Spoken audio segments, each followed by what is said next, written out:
Dowser, friend or fraud?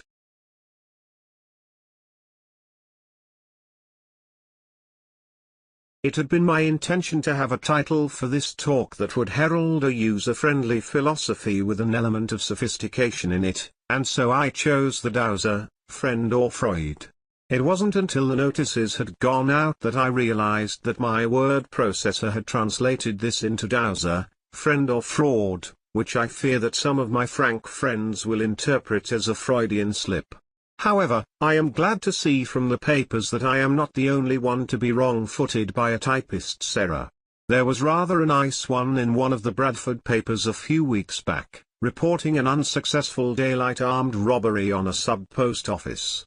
Finding himself confronted by a balaclavaed youth pointing a pistol at him and demanding the contents of the till, Mr. Patel, in faultless English, said, "You are silly man, not knowing that daily I am taking money to bank at 4 o'clock and it is now 4.45 and till is empty. You are also stupid man to think that I would not recognize that look-alike water pistol that I sold to you last week." With a cry of frustration, the youth dashed out of the shop straight into the path of a very surprised local copper who arrested him. The paper reported that when asked what had aroused his suspicions, the policeman said it was the fact that the youth was running, was wearing a balaclava helmet and had a GNU sticking out of his pocket. I can think of no better way of introducing the fraud aspect of my talk than coming clean about my original involvement with the Hampshire Dowsers.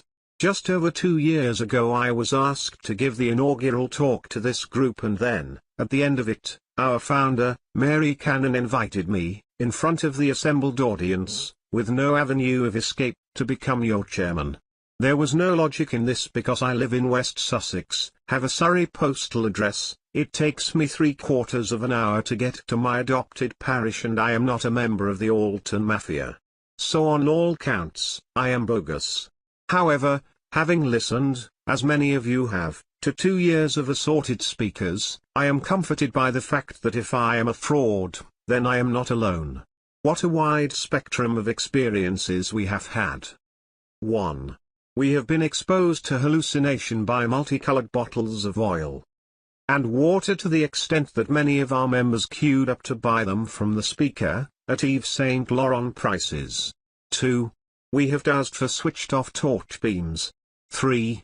We have had our auras measured, both before and after. 4.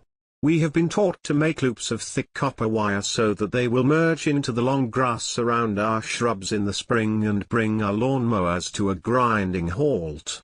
5. We have been asked to test whether we have got clockwise or anti-negation clockwise pendulums by swinging them over an electric cable which might or might not be turned on, or off. 6. We even had a very colorful slideshow entitled Dowsing and Early Mayan Burial Sites, in which the speaker cleverly managed to avoid mentioning dowsing throughout the session. 7. And then of course we were let into the secrets of crop circles, or were we? And on another occasion had a 5-minute preview of a future talk on UFOs and aliens by an ex-chief medical officer of Lapland who is also chief consultant on UFOs to the Boutros Gully Man and the rest of the crazy gang in New York. 8. I have never really understood what chakras did except that we have about half a dozen of them stacked vertically in our bodies, and unless each one rotates in the opposite direction to its neighbors, we feel pretty poorly. I am also a bit puzzled to know why speakers on the subject always, at some stage, have to rub their tummies with a wide circular movement of the hand. 9.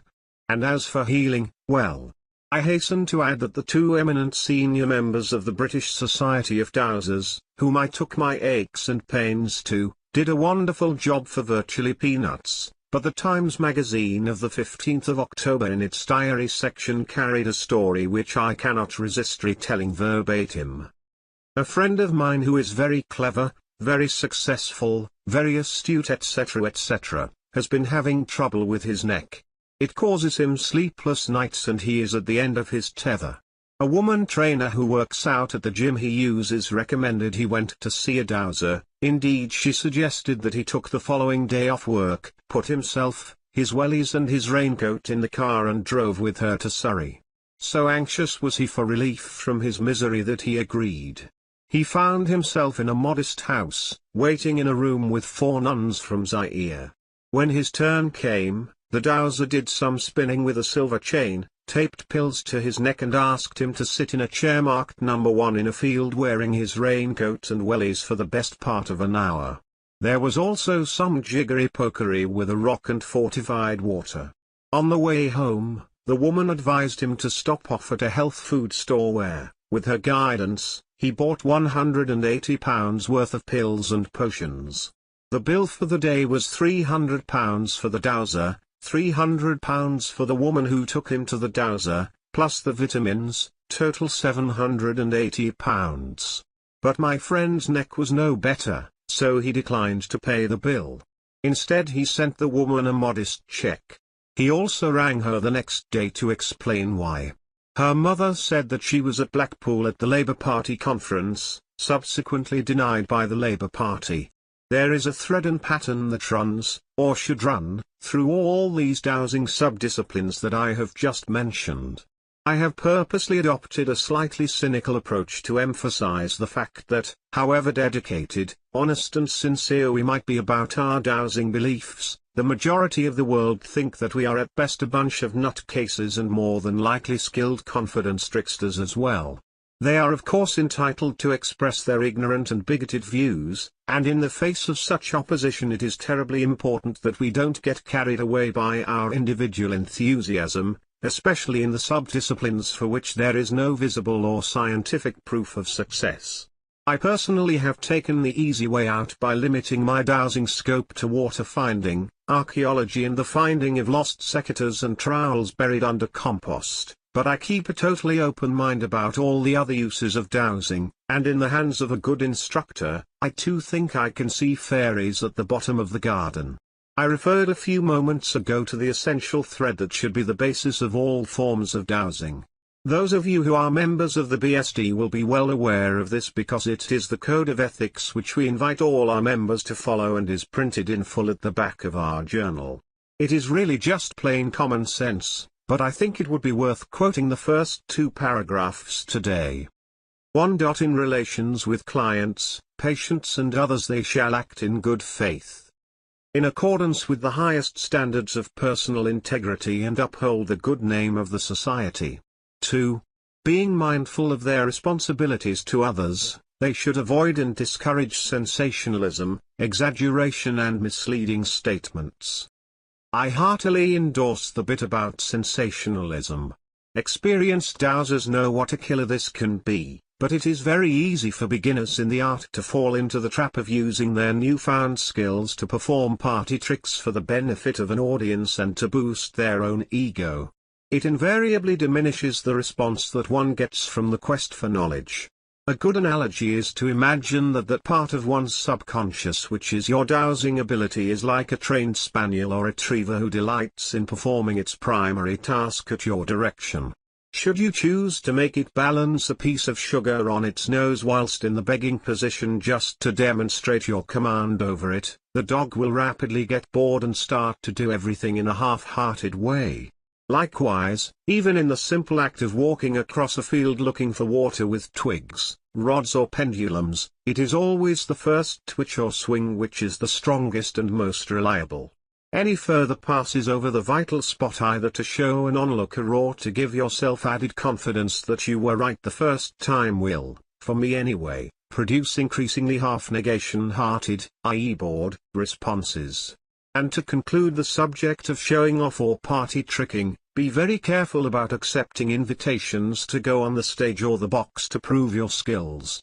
The dowsing subconscious loathes doubt and criticism and will wilt and wither under adverse interrogation. Nearly every able dowser I have watched on the box underperformed so badly as to produce results that were virtually no better than coincidence and chance. There are happily exceptions to this rule, and the 2 documentary performances on TV by Donovan Wilkins and the late Roy Talbot were first class by any standards, helped I'm sure by having supportive and believing TV crews recording their activities. There may still be a lingering thought in this audience that, judging by the first part of my talk, I was at heart a semi-believer in everything apart from my own subject. If I did leave that impression, please put it down to sour grapes on my part, as I can assure you that I would love to levitate, to heal and to have little alien friends and even to be able, as the Wilkins can, to look across a field and, from a mirage visible only to them, know that there is probably water 200 feet down. I can't, but I don't doubt that they can. In the presence of a real expert, it is extremely difficult not to think that one is automatically inheriting his skills or his mantle. There is an apocryphal story that many years ago when the film Harvey the Rabbit was showing at the Odeon, Marble Arch, at the end of the second week some of the usherettes who were standing on lonely duty at the top of their respective aisles could be seen to break suddenly into cheery and animated whispered conversation with the thin air beside them. When asked by the manager to explain their bizarre behavior, it became quite clear that their subconscious, to counter their loneliness, had materialized personalized Harveys to keep them company. Good dowsing gurus can have this effect on you too, so if convinced and persuaded that you can walk on water, I suggest that you start at the shore end and not at the boat anchored a mile offshore, particularly if you cannot swim. As that has got us to sea, one way or another, just a word about submarines and dowsing. In World War I, after much doubt, our Admiralty was persuaded on occasions to use the dowsing services of a middle-aged couple to locate, from the charts, friendly submarines which had failed to communicate to base beyond the allotted time. It is recorded that their success rate was significantly higher than pure chance. The Russians have, I am told, developed this theme, and before their nuclear submarines leave for a long-distance patrol, all the crew have their hair cut ashore. Crew cuts? The clippings are stuffed into a bag and stored safely in the base HQ and used as required as a sample for the dowsers to locate the submerged submarine when it is on radio silence. Of course, the Russians and the Germans now take dowsing much more seriously than we do, and each country has an adequately staffed and financed ministry to control, support and encourage their country's commercial, and I imagine defense, dowsing activities. My last submarine story, vaguely, sort of, related to dowsing, I'm sure must be true because it was written up some years ago in the now defunct Blackwoods magazine. Apparently submarines between the wars, and particularly those in the Mediterranean fleet, were prone to infestation by rats. Because submarines are a labyrinth of holes, pipes, nooks and crannies, these rats were virtually impossible to dislodge permanently, until a rather shady Maltese gentleman offered his services to a submarine berthed in Valletta Harbor. He categorically denied that he would use any traps or poison, but needed 15 minutes alone in the submarine after dark with all the lights out. He was of course searched before going aboard, and with the majority of the crew on shore leave and the anchor watch sitting on the quayside, he disappeared down the hatch. Shortly afterwards, the melodious sound of a flute was heard coursing up and down the bowels of the boat, and at the end of his quarter of an hour the flautist appeared and, still playing, led the boat's complement of rats up the gangplank, across the quay and into the depths of the town. I was stationed in Hameln in Germany, of Pied Piper fame, after the war, and never saw anything like that. You may be wondering by now what the aim of my talk is, and I do realize that I have meandered so widely from subject to subject that I have probably muddied all the waters by now. As you know, there are 3 parts to all our gatherings: the talk, the questions and the tea break, all of equal importance. So I will come clean and say that my real aim has been to prime the pump for question time rather than to bore you with dogma. To this end I will finish with a few dowsing anecdotes to broaden the field a bit. I met the late Bruce McMahon a few years ago for the first time at a BSD Council meeting during one of our annual congresses at Harrogate. We had no opportunity to talk to each other during the meeting, although we were seated side by side, but at the coffee break he came up to me and apologetically explained that during the meeting he had taken the liberty to douse my back with his pendulum, and did I know that I had quite a significant lesion 3/4 of the way down it. I had in fact had it x-rayed the week before because it had been troubling me, but I was staggered that Bruce, a perfect stranger, had been able to locate the spot so accurately. There was no way he could otherwise have known about it, as he lived in Scotland and I lived in Hazelmere. I subsequently became one of his hundreds of satisfied patients, and I thoroughly recommend his wonderful book which the BSD Library sells. See note at end of article. Ed. I had a curious request last year from a friend who had a flat in Brighton and had mislaid her jewellery roll. She had previously been burgled and had the original roll stolen from one of her foolproof hiding places in the flat. She subsequently hid the replacement jewellery in a hidey hole where nobody would ever find it, and being my age then couldn't remember where she had put it. She sent me a plan of the flat which I dowsed in the usual way, and found about 3 weak indications which I duly marked on the sketch. I then sent another blank sketch to Clive Beeden, who is expert at these things, and he got another couple of weak signals. We sent the consolidated sketch to the owner, who recognized all our findings as reminiscences of previous hiding places, but sadly no jewellery roll, which she eventually reckoned she might have hidden in her pied-à-terre in London. But Clive doesn't give up easily, and he continued to douse the sketch at periodic intervals, and one day got a strong gold signal which he duly marked on the sketch. The next day he did one more douse before contacting the owner, only to find that the gold had apparently moved and during the course of the day continued to move about the flat. He nevertheless rang up the owner and told his story, but the anticlimax was that he had apparently homed in on a very large and ostentatious gold ring worn by the man in the flat below. As we were never invited to do an on-site douse, we never did find that jewellery roll. My final story possibly has a moral in it. One of the hazards of discovering your newfound talents and knowing that you are right, is that your best friends will in all apparent innocence ask you to douse their house, dacha, Zormagarten or mistress's hideaway to prove you wrong.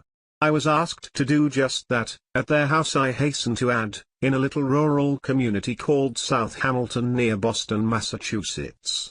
My American friend said, I've always wondered about this water divining business, would you like to show me how it works by just going round the house and finding the mains water pipe, the sewage outlet and any other water that might be there? I had no trouble in finding the pipes, which he explained afterwards he knew were there because he had helped build the house, but on the opposite side of the house I got a very strong indication of water. Sadly, my host cut me down to size by saying that if I followed him into the house, he would show me why there couldn't possibly be water where I thought I had found it. We went down in the basement, which had been built as a system of utility room, workshops, rumpus room and his teenage son's bedroom cum study. This was the room nearest to where my rods had twitched, and the outside wall had been left undecorated as it had been carved straight from the natural rock, and very effective the raw granite looked too. I had to admit that I could after all be wrong, and obviously was in this case, you win some and you lose some. The following Christmas their card contained a postscript which said, I thought a bit grudgingly, you must have been right after all, our son's wall has just split and the water is pouring in. That is the end of the talk.